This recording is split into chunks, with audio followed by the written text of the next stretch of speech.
నమస్తే. Osmania university law విద్యార్థులకు unit 3కి సంబంధించిన ఈ విశ్లేషణాత్మక తరగతికి స్వాగతం. ఈ సెషన్లో మనం ప్రాంతీయ మానవ హక్కుల వ్యవస్థలు, వాటి వెనుక ఉన్న చట్టపరమైన యంత్రాంగాలు ఎలా పనిచేస్తాయో ఒక ప్రొఫెషనల్ లా పర్స్పెక్టివ్లో లోతుగా అధ్యయనం చేద్దాం. ఈరోజు మన ముందున్న ఎజెండా చాలా స్పష్టంగా ఉంది. సిలబస్ అవలోకనంతో మొదలుపెట్టి యూరోపియన్, ఇంటర్ అమెరికన్ మరియు ఆఫ్రికన్ వ్యవస్థలను అర్థం చేసుకుని చివరగా వాటి మధ్య ఉన్న పోలికలు, తేడాలను విశ్లేషిద్దాం. సరే, ఇక సబ్జెక్ట్లోకి వెళ్దాం. ముందుగా యూనివర్సల్ స్థాయి నుండి రీజనల్ స్థాయికి ఈ చట్టాలు ఎలా మారాయి అన్నది మన సిలబస్ యొక్క ప్రాథమిక అవలోకనం. అసలు ఈ ప్రాంతీయ వ్యవస్థల అవసరం ఎందుకొచ్చిందంటే 1948 నాటి universal declaration of human rights అంటే యూడిహెచ్ఆర్ సమస్త మానవాళికి ఒక మ్యాగ్నా కార్టా లాంటిదని మనందరికీ తెలుసు. కానీ ఆ ప్రాథమిక హక్కులు కేవలం కాగితాలకే పరిమితం కాకూడదు కదా. వాటిని ఆచరణాత్మకంగా, స్థానిక పరిస్థితులకు అనుగుణంగా చట్టబద్ధంగా అమలు చెయ్యడానికి ప్రాంతీయ ఒప్పందాలు తప్పనిసరి అయ్యాయి. ఈ చట్టపరమైన పరిణామం రాత్రికి రాత్రే జరగలేదు. ఇది ఒక చారిత్రక క్రమం. 1950లో యూరోప్లో ప్రారంభమై ఆ తర్వాత 1969లో అమెరికా ఖండాలకు, చివరగా 1981లో ఆఫ్రికాకు ఈ మానవ హక్కుల పరిరక్షణ విధానాలు ఎలా చట్టబద్ధమైన ఒప్పందాలుగా రూపాంతరం చెందాయో మనం ఈ విశ్లేషణలో చూడబోతున్నాం. ఇప్పుడు మన రెండవ విభాగం, ప్రపంచంలోనే అత్యంత అభివృద్ధి చెందిన న్యాయ యంత్రాంగంగా పేరున్న యూరోపియన్ సిస్టమ్.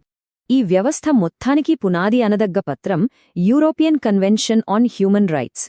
రెండవ ప్రపంచ యుద్ధం మిగిలిచిన చేదు అనుభవాల తర్వాత వ్యక్తుల ప్రాథమిక పౌర మరియు రాజకీయ హక్కులకు ఒక పటిష్టమైన రక్షణ కల్పించాలనే బలమైన ఉద్దేశ్యంతో 1950లో కౌన్సిల్ ఆఫ్ యూరోప్ దీనిని రూపొందించింది. చట్టాలు చేయడం ఒక ఎత్తు అయితే వాటిని అమలు చేయడం మరో ఎత్తు. అందుకే ఫ్రాన్స్లోని స్ట్రాస్బర్గ్ కేంద్రంగా పనిచేసే European court of human rights ఈ వ్యవస్థకు ఒక మానవీయ ముఖచిత్రంగా, ఒక పూర్తిస్థాయి అంతర్జాతీయ న్యాయస్థానంగా నిలుస్తోంది. యూరోపియన్ మోడల్లో న్యాయ విద్యార్థులుగా మనం గమనించాల్సిన అత్యంత కీలకమైన అంశం ఒకటుంది. ఇక్కడ ఎవరైనా సరే తమ దేశంలోని న్యాయ పరిష్కారాలన్నీ విఫలమైన తర్వాత నేరుగా ఈ శాశ్వత కోర్టును ఆశ్రయించవచ్చు. 1998లో వచ్చిన ప్రోటోకాల్ 11 ద్వారా పాత కమిషన్ను రద్దు చేసి వ్యక్తులకు ఈ డైరెక్ట్ యాక్సెస్ కల్పించారు. దీనివల్ల ఈ కోర్టు తీర్పులు అంతిమంగా మారి ప్రభుత్వాలను ఖచ్చితంగా జవాబుదారీగా చేశాయి. ఇది నిజంగా ఒక గేమ్ చేంజర్. ఇక మూడవ విభాగం, అట్లాంటిక్ మహాసముద్రం దాటి ఇంటర్ అమెరికన్ సిస్టమ్ వైపు వద్దాం. ఇది ఆర్గనైజేషన్ ఆఫ్ అమెరికన్ స్టేట్స్ గొడుగు కింద పనిచేస్తోంది. అమెరికా ఖండాల్లో ప్రాథమిక చట్టం 1969 నాటి American convention on human rights. అయితే ఇది యూరప్ విధానంలాగా కాకుండా ఒక ద్వంద్వ పర్యవేక్షణ వ్యవస్థ లేదా డ్యూయల్ ఆర్గన్ సూపర్వైజరీ సిస్టమ్ ద్వారా పనిచేస్తుంది. ఇదే దీంట్లో ఉన్న ప్రత్యేకత. యూరోపియన్ మోడల్లోలాగా ఇక్కడ వ్యక్తులు నేరుగా కోర్టు తలుపులు తట్టలేరు. ముందుగా వాషింగ్టన్ డీసీలో ఉన్న కమిషన్కు తమ పిటిషన్ను దాఖలు చెయ్యాలి. ఆ కమిషన్ ఒక ఫిల్టర్లాగా పనిచేసి సిఫార్సు చేస్తేనే ఆ కేసు కోర్టుకు చేరుకుంటుంది. దీన్ని బట్టి మనకేమర్థమవుతోందంటే ఈ వ్యవస్థలో కమిషన్ అనేది ఒక గార్డియన్లా వ్యవహరిస్తుంది. కోస్టారికాలోని కోర్టు న్యాయమూర్తి దగ్గరకు ఒక కేసు వెళ్లేలోపే ఈ కమిషన్ గ్రౌండ్ లెవెల్లో దర్యాప్తు చేస్తుంది, ఫిర్యాదులను పరిశీలిస్తుంది, అవసరమైతే ఆయా ప్రాంతాలకు నేరుగా వెళ్లి పరిస్థితిని సమీక్షిస్తుంది. ఇప్పుడు మన నాలుగవ విభాగం, ఆఫ్రికన్ సిస్టమ్. అంతర్జాతీయ న్యాయశాస్త్రానికి ఎంతో విభిన్నమైన, అద్భుతమైన సాంస్కృతిక భావనలను పరిచయం చేసిన వ్యవస్థ ఇది. ఇక్కడ ప్రధాన డాక్యుమెంట్ 1981 నాటి ఆఫ్రికన్ చార్టర్. దీన్నే బంజుల్ చార్టర్ అని కూడా అంటారు. ఇది ఎందుకంత స్పెషల్ అంటే ఇది కేవలం పౌర, రాజకీయ హక్కులకే పరిమితం కాలేదు. వాటితో పాటుగా ఆర్థిక, సామాజిక, సాంస్కృతిక హక్కులను కూడా ఒకే సింగిల్ డాక్యుమెంట్లో కలిపేసింది. ఇది నిజంగా ఒక సంచలనాత్మకమైన అడుగు. ఈ చార్టర్లో నన్ను బాగా ఆకట్టుకునే మరో న్యాయపరమైన అంశమేంటంటే ఇందులో జనరల్ డెరోగేషన్ క్లాజ్ అనేది లేదు. అంటే అర్థమేంటి? జాతీయ అత్యవసర పరిస్థితి అని చెప్పి హక్కులను పక్కన పెట్టడానికి కుదరదు.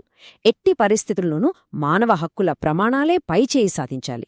అంతేకాదు ఆఫ్రికన్ విలువల ఆధారంగా కేవలం హక్కులే కాదు, సమాజం పట్ల పౌరులకుండే విధులను, థర్డ్ జనరేషన్ కలెక్టివ్ రైట్స్ను కూడా ఇది బలంగా నొక్కి చెబుతుంది. మరి ఈ అద్భుతమైన హక్కులను అమలు చేసే యంత్రాంగం ఎలా ఉందంటే, అమెరికా వ్యవస్థ మాదిరిగానే ఆఫ్రికాలో కూడా ఒక కమిషన్, ఒక కోర్టున్నాయి. బంజుల్ కేంద్రంగా పనిచేసే కమిషన్ 1987లో స్థాపించబడగా, అరుషా కేంద్రంగా ఉన్న కోర్టు 1998 ప్రోటోకాల్ ద్వారా అమల్లోకి వచ్చింది. కానీ ఇక్కడే ఒక పెద్ద ట్విస్ట్ ఉంది. ఆఫ్రికన్ కోర్టును ఆశ్రయించడంలో ఒక షరతుంది. కమిషన్ లేదా సభ్యదేశాలు నేరుగా కోర్టుకు వెళ్లవచ్చు, కాని సాధారణ వ్యక్తులు లేదా ఎన్జీఓలు నేరుగా వెళ్లలేరు. ఆయా దేశాలు ఆర్టికల్ 34 క్లాజ్ 6 కింద అవును, మా పౌరులు కోర్టుకు వెళ్లవచ్చు అని ప్రత్యేకంగా డిక్లేర్ చేస్తే తప్ప పౌరులకు ఆ అవకాశం లభించదు. 5వ విభాగం. ఇప్పటివరకు మనం చూసిన 3 ప్రాంతీయ వ్యవస్థలను ఒకసారి పక్కపక్కన పెట్టి తులనాత్మకంగా పోల్చి చూద్దాం. ఈ మ్యాట్రిక్స్ను గమనిస్తే మీకు అసలు విషయం ఇట్టే అర్థమైపోతుంది. యూరప్లో వ్యక్తులకు కోర్టుల్లోకి నేరుగా వెళ్లే డైరెక్ట్ యాక్సెస్ ఉంది. అమెరికాస్లో కమిషన్ ద్వారా ఒక ఫిల్టరింగ్ ప్రాసెస్ ఉంది. ఇక ఆఫ్రికా విషయానికొస్తే వ్యక్తిగత యాక్సెస్ అనేది పూర్తిగా ప్రభుత్వాల ఇష్టంపై, షరతులపై ఆధారపడి ఉంది. విధానపరంగా ఇన్ని వేర్వేరు మార్గాలు ఉన్నప్పటికీ ఈ 3 వ్యవస్థలు ఒకే ప్రాథమిక నైతికతను పంచుకుంటాయి. అదేమిటంటే, అంతర్జాతీయ మానవ హక్కుల ప్రమాణాలు ఎల్లప్పుడూ పరస్పర విరుద్ధమైన జాతీయ చట్టాల కంటే పైచేయి సాధించాలి. మానవ గౌరవాన్ని అత్యున్నత స్థాయిలో రక్షించడమే ఈ ఒప్పందాల అస్సలు లక్ష్యం. ఇక ముగించే ముందు మీరు ఆలోచించాల్సిన ఒక ముఖ్యమైన ప్రశ్న. ఈ ప్రాంతీయ సంస్థల దగ్గర ఇప్పుడు వేల సంఖ్యలో పెండింగ్ కేసులున్నాయి. మరోవైపు దేశాల సార్వభౌమాధికారం అనే బలమైన వాదన ఉంది. మరి రాబోయే దశాబ్దాల్లో ఈ వ్యవస్థలు ఎలా పరిణామం చెందుతాయి? స్టేట్ సావరినిటీని, విశ్వవ్యాప్త మానవ హక్కులను బ్యాలెన్స్ చేయడమెలా?